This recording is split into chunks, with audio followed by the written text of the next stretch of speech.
इसके पश्चात हम देखेंगे मोनोहाइड्रिक एल्कोहल। देखो हमारा जो सिलेबस है मोनोहाइड्रिक एल्कोहल पर है। किस पर आधारित है? मोनोहाइड्रिक एल्कोहल पर आधारित है। मोनोहाइड्रिक एल्कोहल यानी जिसमें हाइड्रोक्सिल समूह सिंगल बॉन्ड OH एक हो। हमें इसी प्रकार के एल्कोहलों का क्या करना है, पूरे पोर्शन में अध्याय में निर्माण करना, उसी के बारे में अपन को पढ़ना है। मोनोहाइड्रिक एल्कोहल, बात समझ गए? तो सबसे पहले तो हम यहाँ पर एल्कोहलों के क्या देख लेते हैं, अब भौतिक गुण। भौतिक गुण, इसके पश्चात देखेंगे रासायनिक गुण। तो यहाँ पर बताया गया किसके बारे में? निम्नतम एल्कोहल के बारे में। निम्नतम एल्कोहल,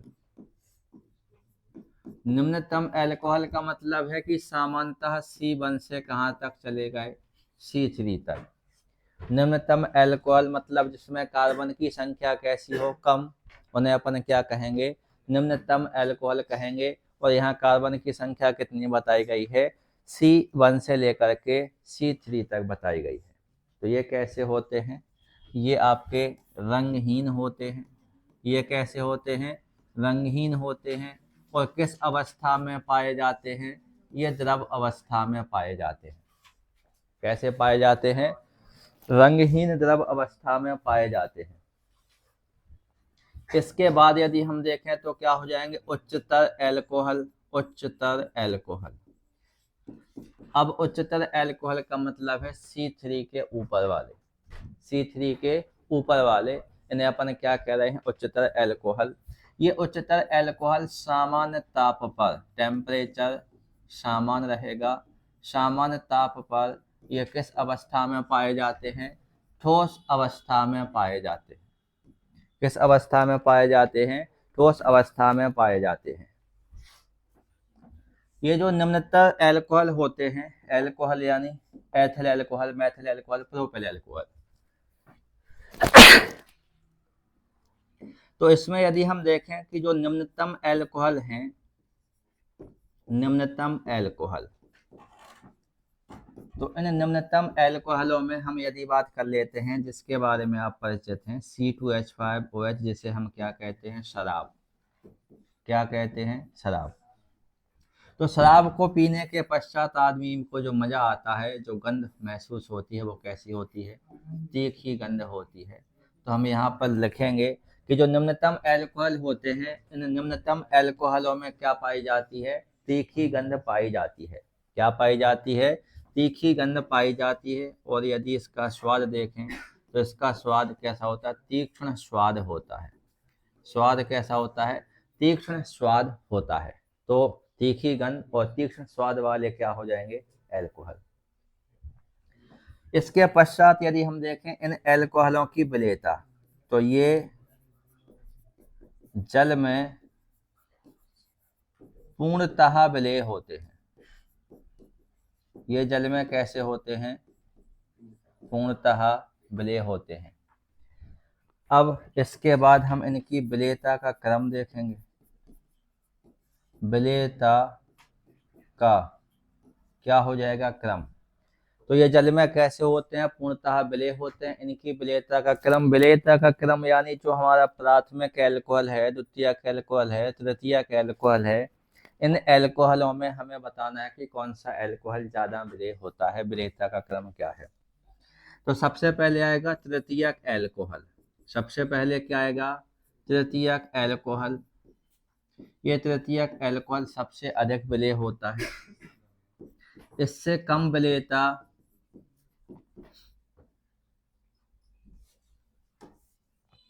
द्वितीयक एल्कोहल में पाई जाती है।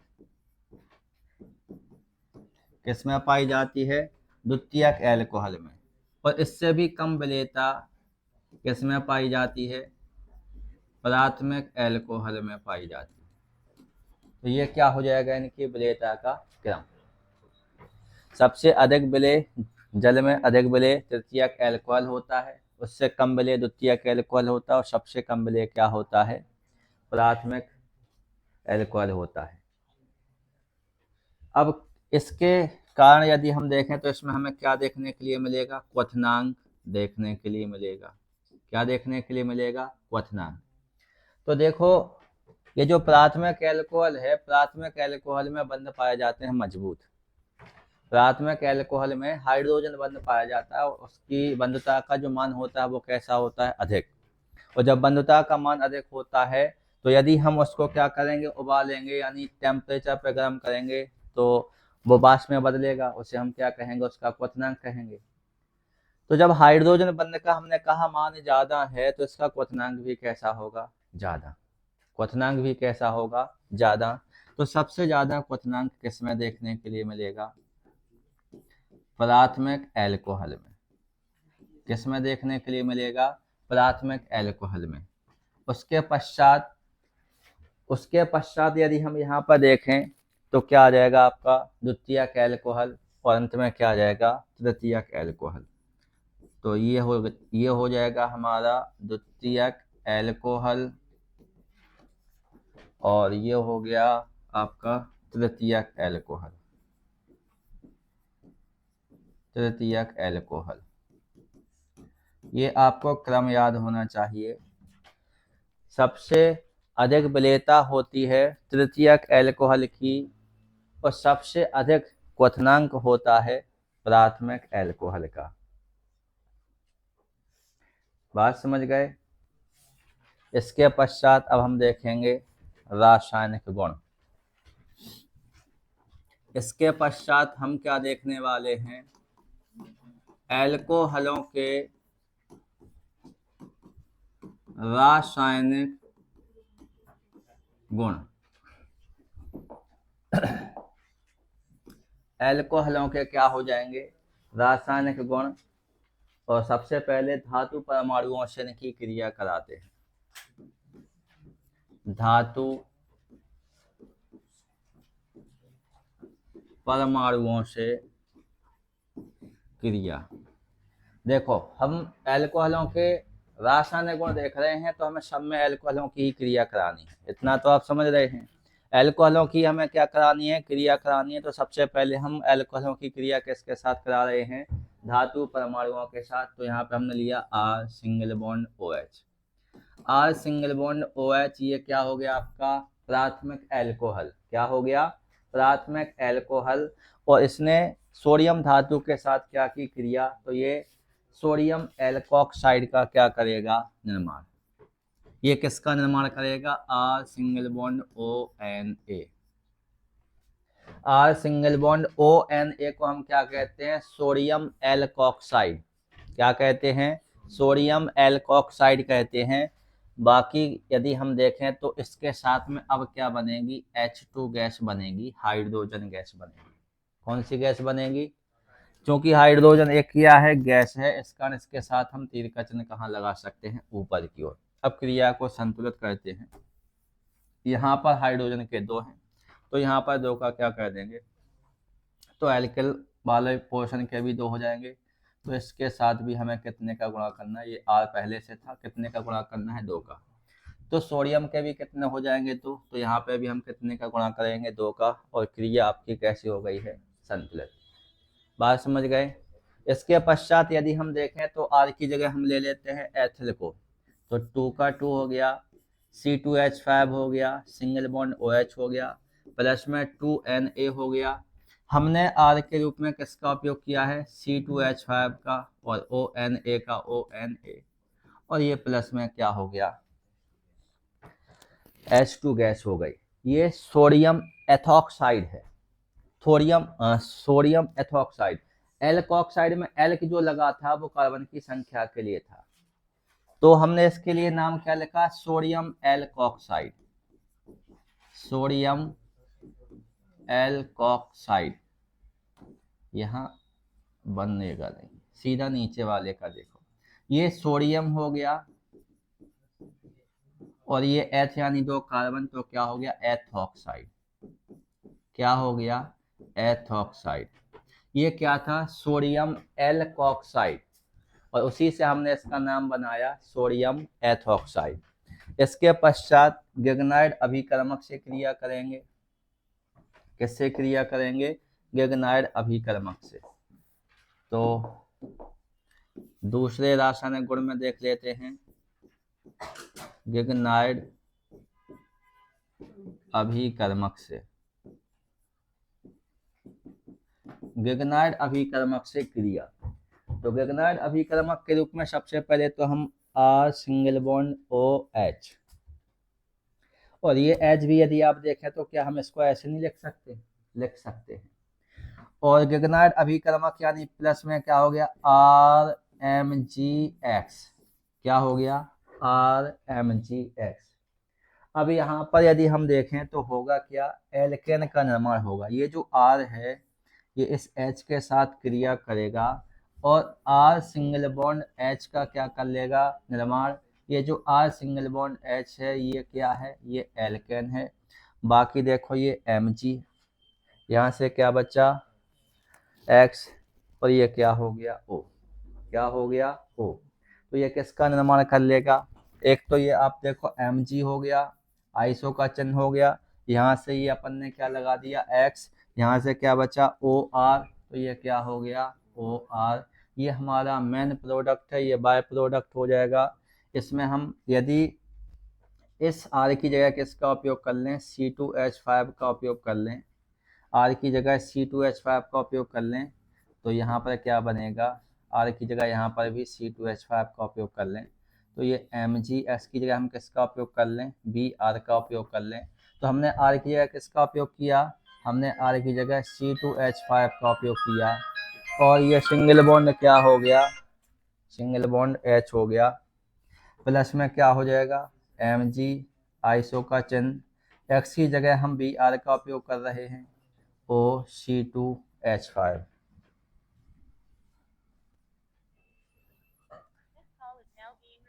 हेलो, नमस्ते।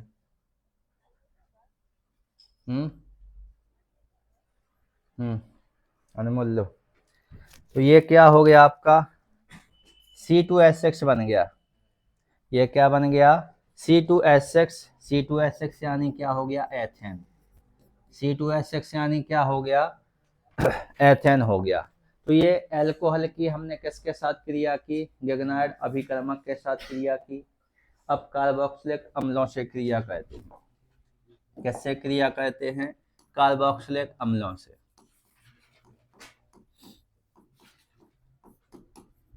कार्बोक्सिलिक अम्लों से क्रिया। देखो कार्बोक्सिलिक अम्ल के रूप में यदि हम देखें तो R सिंगल बॉन्ड COOH, ये क्या है, ये कार्बोक्सिलिक अम्ल है। R सिंगल बॉन्ड COOH, ये क्या है, कार्बोक्सिलिक अम्ल। और इस कार्बोक्सिलिक अम्ल की क्रिया हम किसके साथ कर देंगे, HOR डैश, यानी R सिंगल बॉन्ड OH। समझ रहे, यहाँ पे R था इसलिए यहाँ पे हमने क्या मान लिया उसको, R डैश। बात समझ गए। अब ये जो क्रिया होगी, इस क्रिया में यदि हम देखें तो ये क्रिया होगी H+ आयन की उपस्थिति में। ये क्रिया किसकी उपस्थिति में होगी, H+ आयन की उपस्थिति में, और यह एक प्रकार की उत्क्रमणीय क्रिया है। कौन सी क्रिया हो जाएगी, उत्क्रमणीय क्रिया हो जाएगी। तो क्या बनेगा, एस्टर बनेगा। क्या बनेगा, एस्टर। और एस्टर के साथ में क्या बनेगा, H2O बनेगा। एस्टर के साथ में क्या बनेगा, H2O बनेगा। तो एस्टर के लिए यदि हम लिखें तो क्या हो जाएगा, R single bond COO single bond, या फिर सीधा लिख दो यहाँ पर R डैश, R डैश। बात समझ गए। क्या हो गया, देखो ये हो गया, ये क्या बन गया, H2O बन गया। और बाकी का यहाँ से ये H हटा, उस H की जगह क्या लग गया, R डैश लग गया। क्या लग गया, R डैश लग गया। अब यदि हम इसके स्थान पर, R के स्थान पर यहाँ पर क्या ले लें, CH3 ले लें। क्या ले लें, CH3 ले लें, तो ये क्या हो गया आपका, एसिटिक अम्ल। क्या हो गया, ये एसिटिक अम्ल। और यहाँ पर H single bond O single bond, यहाँ पर लेंगे C2H5, क्या लेंगे, C2H5 एथिल एल्कोहल। ये क्रिया आप रासायनिक बलगतकी वाले अध्याय में मध्यम रासायनिक अभिक्रियाओं के उदाहरण में पढ़ के आए हैं। एस्टर का जल अपघटन किया था अपन ने, तो यहाँ पर एसिटिक अम्ल और एथिल अल्कोहल का निर्माण हुआ था। और यहाँ पे क्या बन रहा है अपना CH3 single bond COO C2H5 और प्लस में क्या हो गया ये H2O। तो इसको एथिल कहते हैं, ये क्या हो गया एसीटेट। तो इसका पूरे का नाम क्या बन गया एथिल एसीटेट। इसका नाम क्या बन गया एथिल एसीटेट। इसके पश्चात क्रिया कराएंगे धातु हाइड्राइड से। अगली क्रिया हम एल्कोहल की कराते हैं धातु हाइड्राइड से। एल्कोहल यानी R सिंगल बॉन्ड OH, धातु हाइड्राइड यानी NaH। NaH यानी सोडियम हाइड्राइड। NaH यानी क्या हो गया सोडियम हाइड्राइड। तो यहाँ पर भी क्या बनेगा R सिंगल बॉन्ड ONa। और यहाँ से क्या बचा ये H बचा, ये H बचा। तो ये क्या बना लेंगे H2 बना लेंगे। क्या बना लेंगे H2। अब देखो इस R की जगह हम यदि मेथिल ले लें तो यहाँ CH3 हो जाएगा, यहाँ पे भी CH3 हो जाएगा। तो इसको हम लिख सकते हैं CH3 single bond OH plus में क्या हो जाएगा NaH। और यहाँ पे हमें प्राप्त होगा CH3 single bond ONa plus में क्या हो जाएगा H2। Sodium methoxide. अभी पिछली वाली क्रिया में आप देख रहे थे सोडियम एथॉक्साइड, क्योंकि कार्बन के 2 थे तो एथॉक्साइड था। इसमें तो ONa तो है ही, तो एथॉक्साइड एल्कोक्साइड तो है ही। अब उसमें कार्बन की संख्या 1 है, तो ये क्या बन गया सोडियम मेथॉक्साइड। क्या बन गया ये सोडियम मेथॉक्साइड का क्या हो गया निर्माण हो गया। इसके पश्चात अगले में देख लेते हैं हम हैलोजन अम्लों से क्रिया। अगले रासायनिक गुण के रूप में हैलोजन अम्लों से क्रिया। किसके साथ क्रिया देखेंगे हैलोजन अम्लों के साथ क्रिया। तो R single bond OH plus में क्या हो गया हैलोजन अम्ल यानी HX। ये क्रिया होगी किसकी उपस्थिति में ये क्रिया होगी निर्जल ZnCl2 की उपस्थिति में। तो ये HO इस H के साथ क्या कर लेगा क्रिया, और यहाँ से जो OH हटेगा उसके स्थान पर क्या लग जाएगा X। तो क्या बन जाएगा R single bond X plus में ये क्या बना लेगा H2O। ये पढ़ा है आपने एल्किल हैलाइड के बनाने की विधियों में, बात समझ गए। इसके पश्चात यदि हम देखें तो यदि हम यहाँ पर CH3 का उपयोग करें, यहाँ पर हम Cl का उपयोग करें, प्रेजेंटेशन यही रहेगा। तो यहाँ पर क्या बनेगा CH3 single bond Cl plus में क्या हो जाएगा H2O हो जाएगा। क्या हो जाएगा H2O। लेकिन जब यही क्रिया CH3OH की क्रिया किसके साथ की जाती है HI के साथ की जाती है, तो इसके लिए हमें रेड फास्फोरस की क्या होती है आवश्यकता होती है। ये क्रिया निर्जल ZnCl2 की उपस्थिति में संपन्न नहीं होती है। और यहाँ पर भी किसका निर्माण होगा, यहाँ पर भी आपका CH3I बनेगा और साथ में क्या बन जाएगा जल। CH3I और प्लस में क्या हो जाएगा जल। कभी कभी लगता है क्या उसी की उपस्थिति में क्रिया नहीं होती, वैसे ही तो यहाँ पे बन रहा है लेकिन हाइड्रोजन आयोडाइड है, ये आयोडाइड नहीं मानेगा, समझ रहे हो। उत्क्रमणीय क्रिया कर देगा, उसको तो अनुत्क्रमणीय बनानी पड़ेगी। रेड फास्फोरस की उपस्थिति यहाँ पर आ जाएगी। फास्फोरस हैलाइड के साथ क्रिया कराएंगे। इसके बाद क्रिया किसके साथ कराएंगे फास्फोरस हैलाइड के साथ। फास्फोरस हैलाइड के साथ क्रिया। फास्फोरस हैलाइड के रूप में हम देखेंगे सबसे पहले तो R सिंगल बॉन्ड OH ये क्रिया करेगा PX5 के साथ PX5 यानी फास्फोरस पेंटाहेलाइड। PX5 यानी क्या हो गया? Phosphorus pentahalide. ये क्रियाएं आप पढ़ चुके हैं, ये क्रियाएं आप पढ़ चुके हैं एल्किल हैलाइड के बनाने की सामान्य विधि में। तो इस PX5 को हम कैसे लिखते हैं? इसे हम X लिखते हैं, PX3 लिखते हैं और क्या लिखते हैं? X लिखते हैं।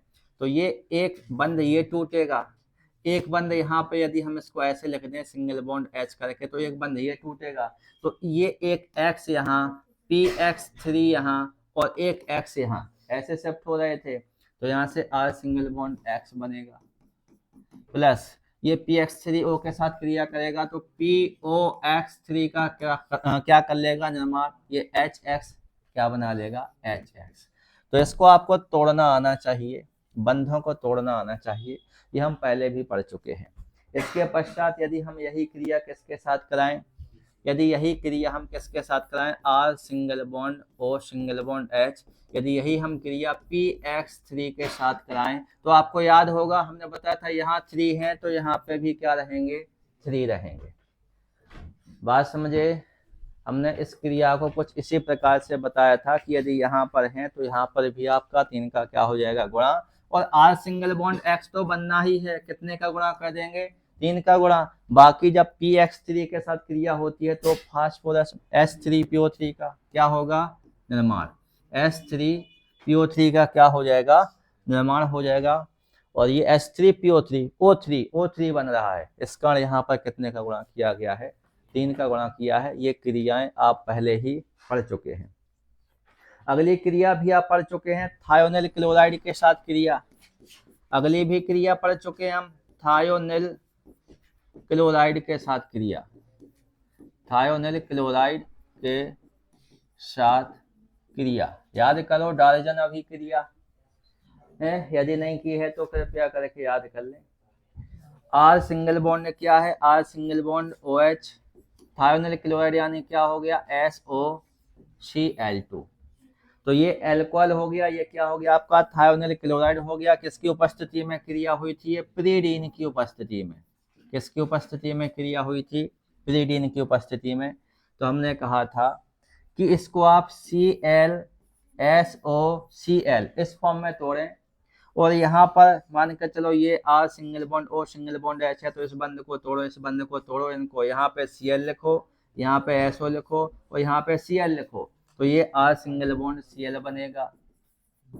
ये SO और O आपस में मिलकर के किसका निर्माण कर लेंगे? SO2 का निर्माण कर लेंगे। ये H इस Cl के साथ शिफ्ट हो जाएगा, किसका निर्माण कर लेगा? HCl का क्या कर लेगा? निर्माण। इस क्रिया को भी आप पहले पढ़ चुके हैं। अब अगले रासायनिक गुण के रूप में हम देख लेते हैं अमोनिया के साथ क्रिया। किसके साथ क्रिया? अमोनिया के साथ क्रिया। अमोनिया के साथ क्रिया। देखो अमोनिया के साथ क्रिया देखेंगे तो R सिंगल बॉन्ड OH यानी ये क्या हो गया आपका? प्राथमिक एल्कोहल।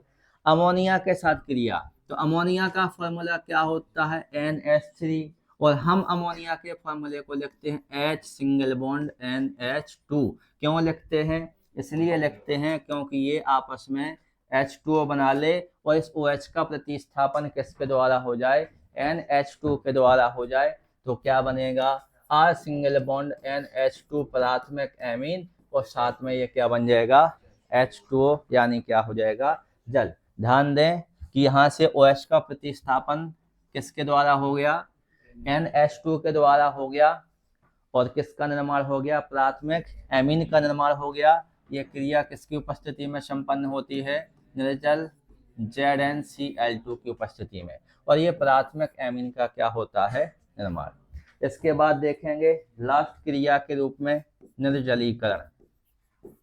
ये एल्कोहलों के रासायनिक गुण के रूप में हम लास्ट समीकरण के रूप में क्या देख रहे हैं? निर्जलीकरण। निर्जलीकरण कराएंगे तो ये क्या हो गया? R single bond OH। इसका निर्जलीकरण कराएंगे उच्च ताप पर तो किसका निर्माण होगा? एल्कीन का क्या होगा? निर्माण। किसका निर्माण हो जाएगा? एल्कीन का क्या हो जाएगा? निर्माण। जैसे उच्च ताप में 160 से 170 डिग्री सेल्सियस और सांद्र H2SO4 की उपस्थिति में ये क्रिया हो जाती है। और यहाँ पर CH3CH2 सिंगल बॉन्ड OH, और यही परिस्थितियाँ यहाँ पर रहेंगी। यहाँ से एक H इस OH के साथ निकल लेगा, तो क्या निकाल लेंगे इसमें से हम, H2O को, जल को बाहर निकाल दिया, यानी क्या हो गया, निर्जलीकरण हो गया। यहाँ क्या बचा, CH2, यहाँ क्या बचा, CH2, तो क्या बनेगा, CH2 डबल बॉन्ड क्या हो जाएगा, CH2 एल्कीन, यानी क्या हो गया, एथीन। बात समझ गए। ये हो गए आपके रासायनिक गुण। और उपयोग में हम लिख सकते हैं एथीन बनाने में, प्राथमिक एमीन बनाने में, एल्किल क्लोराइड यानी एल्किल हैलाइडों के निर्माण में, एल्किल हैलाइडों के निर्माण में। यहाँ पर alkoxide, sodium methoxide, ethyl acetate के निर्माण में, सोडियम एथॉक्साइड के निर्माण में, एल्केनों के निर्माण में। और एल्कोहल का उपयोग विलायक के रूप में भी किया जाता है। किसके रूप में किया जाता है, विलायक के रूप में भी किया जाता है।